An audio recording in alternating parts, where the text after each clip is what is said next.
Hello everyone, edu solution या संपूर्णतः मराठीसाठी वाहिलेल्या यूट्यूब चॅनलमध्ये मी अजित सर तुम्हा सगळ्या विद्यार्थ्यांचं हार्दिक स्वागत करतो.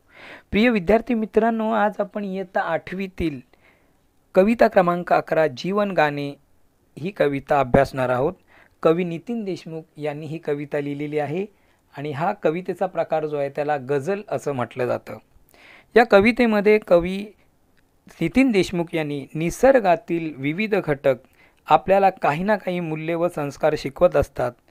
या कवितेतून कवीने निसर्गातील विविध घटकाकडून शिकता येणाऱ्या गोष्टी थोडक्यात व मार्मिकपणे मांडलेल्या आहेत. प्रस्तुत कविता ही किशोर सप्टेंबर 2009 या मासिकातून घेतलेली आहे. याने आपण मराठी बरोबरच हिंदीमध्ये सुद्धा स्पष्टीकरण देणार आहोत. तर या कवितेमध्ये कवि नितीन देशमुख यांनी सांगितलेलं आहे कि नेचर में जितने भी घटक है उन घटकों द्वारा व्यक्ति हमें इंसान को बहुत सारी चीज़ें सीखने को मिलती है. तो वो कौन कौन से घटक कौन कौन सी शिक्षा देते हैं, इसी का वर्णन इस कविता में गज़ल में किया गया है. या सृष्टीचे मंजुळ गाणे जगणे मजला शिकवून गेले, झिलमिलणारे चंद्र चांदणे जगणे मजला शिकून गेले. तुमच्या माहितीसाठी प्रिय विद्यार्थी मित्रांनो, या कवितेमध्ये काही प्रत्येक ओळींमध्ये आलेले डिफिकल्ट वर्ड्स म्हणजे कठीण शब्द या तुमच्या स्क्रीनवर तुम्हाला दिसत आहेत, जेणेकरून अर्थ समजून घेताना तुम्हाला त्याचा सहाय्य मिळेल. कवी म्हणतायत, या सृष्टीचे मंजुळ गाणे जगणे मजला शिकवून गेले, झिलमिलणारे चंद्र चांदणे जगणे मजला शिकवून गेले. कवी नितीन देशमुख असे म्हणतात की निसर्गातील विविध घटना, पक्ष्यांचे आवाज, ढगांचे गडगडणे, पावसाचे कोसळणे हे कवीला कसं जगायचं हे शिकून गेले आहेत. आकाशातील चांदण्या व चंद्र रात्रीच्या अंधारातही चमकत राहतात आणि सगळीकडे मिठ्ठ काळोख असतानाही स्वतःच्या प्रकाशात चमकत राहतात. त्या कवीला जगणे शिकून गेल्या, म्हणजेच प्रतिकूल परिस्थितीतही अपने अस्तित्व टिकून ठेवण्यास सांगतात. यानी नेचर में जो भी कुछ घटक है, जो भी चीज़ें दिखाई देती है, वो हमें प्रेरणा देती है. जिस तरह से कवि ये इस पंक्तियों में कहते हैं कि रात के अंधेरे में चांद और चांदनी जो चमकती है अपने खुद के प्रकाश से, यानी अपना खुद का उनका प्रकाश यानी उजाला होता है और रात के अंधेरे में भी वो चमचमाते रहते हैं. इसका मतलब ये है कि किसी भी प्रतिकूल यानी किसी भी बुरे हालात में भी हमें क्या करना चाहिए, अपना वजूद टिकाए रखना चाहिए. समजलं प्रिय विद्यार्थी मित्रांनो? म्हणजे चंद्र चांदणे आपल्याला काय शिकून घेता जातात, कसे जगावे हे, म्हणजे चांगल्या प्रकारे जगणं कसं जगलं पाहिजे ते शिकवतात. ठीक आहे. भरकटलेल्या जगात नाही संस्काराची जाण कुणाला, तुळशीवरल्या त्या पंक्तीचे जळणे मजला शिकून गेले. आता दुसरा एक आहे निसर्गातला घटक, तो म्हणजे प्रत्येक गावामध्ये घर असतं किंवा शहरी भागात सुद्धा, पण प्रामुख्याने ग्रामीण भागात तुम्हाला घर आणि घरासमोर तुळशीचं वृंदावन दिसतं. तर ते कवीला काय शिकून जातं बघा, की आता या कलियुगामध्ये सगळीकडे स्वार्थ बघायला मिळतो. स्वार्थामुळे सगळं जग भरकटून गेलेलं आहे. चांगले वाईट समजण्याची विवेकबुद्धीच नष्ट झालेली आहे. चांगले संस्कारही नष्ट झालेले आहेत. तरी आजही तुळशी वृंदावनाजवळ पंथी तेवत असते आणि ही पंथी स्वतः जळते आणि सर्वांना प्रकाश देते. स्वतः जळून दुसऱ्याला प्रकाश देऊन कवीला दुसऱ्यांसाठी जळणे शिकून गेली, म्हणजे दुसऱ्यांसाठी त्याग करावा हे कोण शिकून गेलेलं आहे? तुळशी वृंदावनामध्ये तेवत राहणारी इवलीशी पणतीसुद्धा कवीला दुसऱ्यांसाठी त्याग करावा ही प्रेरणा देऊन जाते. यानी ये जो तुलसी का वृंदावन होता है बच्चों, यहाँ पर दिया जलाया जाता है. हाँ, और ये दिया भी तेज़ हवा और विभिन्न कठिनाइयों से गुजर कर भी हमेशा, भले वो इतना सा दिया होता है, उसको पंथी कहते हैं, लेकिन वो भी हमें सिखाता है कि कठिन समय में भी हमें हमेशा क्या करना चाहिए, खुद को कष्ट भी हो जाए तो भी दूसरों के लिए त्याग करते रहना चाहिए. ये सीख ये दिया देता है. समजलं मुलांनो? म्हणजे दुसऱ्यासाठी त्याग करणं हे ही पणती शिकून गेलेली आहे. आणि कोणते घटक कवीला शिकून जातात बघा. प्रेम कायते कुणा न ठावे, नदी सागरा जीव का लावे, स्वैर होऊनी नदीचे पळणे, जगणे मजला शिकून गेले. किती मोठी किंवा कितीही लहान असली नदी तरी ती शेवटी कुठे जाऊन मिळते? सागराला, म्हणजे समुद्राला.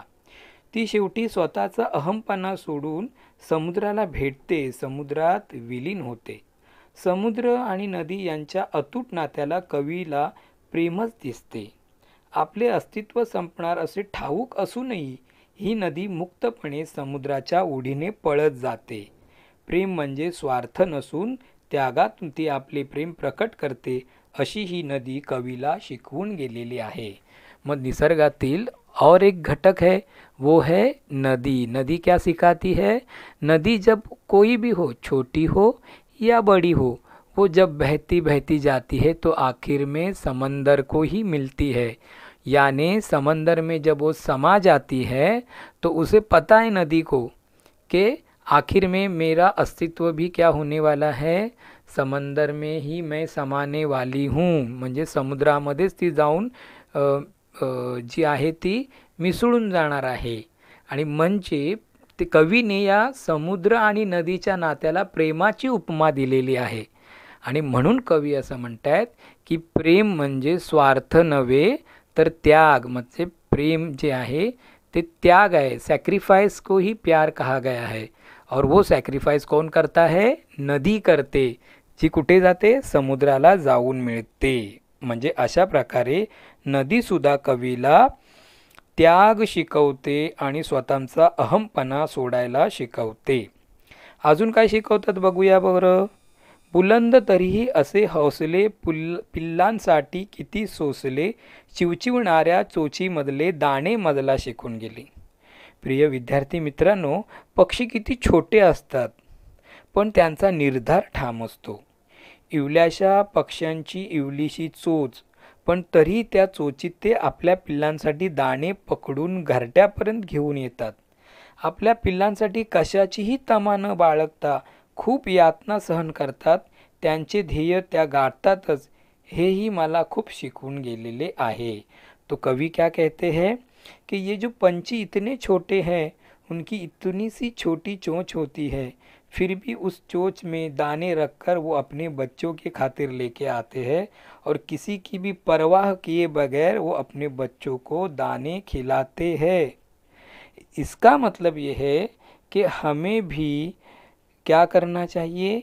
किसी भी तकलीफ़ हो कोई भी तकलीफ़ हो, किसी भी प्रकार की तकलीफ़ को झेल कर, सहनशीलता बढ़ाकर हमारा ध्येय, हमारा उद्देश्य हम प्राप्त कर सकते हैं. म्हणजेच पक्षी त्याच्या पिल्लांसाठी जो त्याग करतो, ज्या उद्देशाने ते काम करतात, तशाच प्रकारचा उद्देश आपण पण ठेवला पाहिजे आणि आपणही पुढे पुढे गेले पाहिजे, असा संदेश या चिमणीकडून कवीला मिळतो. विद्यार्थी मित्रांनो, अजून एक आहे बघा.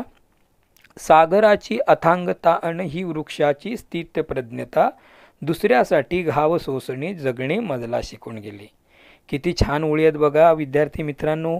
आणि या प्रत्येक डिफिकल्ट वर्ड्स तुम्हाला तिथे शब्द दिसतील आणि ॲनिमेटेड पण इथे तुम्हाला काही फोटो दिसत आहेत. त्यावरून तुम्हाला कल्पना येईल की कवी काय म्हणतो. समुद्र हा खूप विशाल असतो, त्याच्या खोलीचा अंदाज येत नाही. आणि वृक्षही वर्षानुवर्ष एका जागेवर स्थिर असतात. ऊन असो, वारा असो, पाऊस असो किंवा वादळ असो, ते आपल्या जागी टिकून राहतात आणि सतत दुसऱ्यांच्या उपयोगी पडतात. सागर म्हणजे समुद्राच्या पाण्याची वाफ होते, नंतर वाफेचे ढग बनतात आणि पुन्हा पाऊस पडतो. हाच पाऊस संपूर्ण निसर्ग आणि जीवसृष्टीला जीवनदान देतो. ढगामुळे, वृक्षांमुळे ढग अडवले जातात व पाऊस पडतो. झाड तर मुळापासून शेंडापर्यंत फुलं, फळं, बियांपासून संपूर्ण मानवजातीला उपयुक्त ठरतात. म्हणजे सागर काय आणि वृक्ष काय, दोघेही स्वतः घाव सोसतात, त्रास सहन करतात, पण कायम दुसऱ्यांच्या हितासाठी झटतात. नेमके हेच मला कसे जगवावे हे शिकवून गेलेले आहेत, असे कवी नितीन देशमुख म्हणत आहेत। तो क्या कहते हैं यहाँ पे कवि नितिन देशमुख जी कहते हैं कि ये जो समंदर है वो बहुत बड़ा विशाल होता है, और ये जो पेड़ होते हैं ये भी सालों साल एक ही जगह पर स्थिर रहते हैं। ऊन वारा पाऊस यानी धूप हो, छाँव हो, बादल हो, बरसात हो, या किसी भी प्रकार का जो टोर्नाडो या ट्विस्टर आता है वो भी हो, फिर भी ये अपनी जगह पे डटे रहते हैं और दूसरों को हमेशा मदद करते हैं। और इसी तरह जैसे कि सागर जो है यानी समंदर का पानी भाप बनता है, उसके फिर बादल बनते हैं और बादल फिर से गरजने बरसने लगते हैं। इस तरह से निसर्ग का जो चक्र है उस चक्र में ये समंदर की बहुत ही अहम भूमिका होती है। पेड़ जो होता है उसका रूट से लेकर उसकी टहनियाँ और लीव्स तक सभी चीज़ों का इस्तेमाल मनुष्य के लिए होता है, और इसीलिए चाहे समंदर हो या पेड़ हो वो अपने ऊपर घाव झेलते हैं लेकिन दूसरों की हमेशा मदद करते हैं।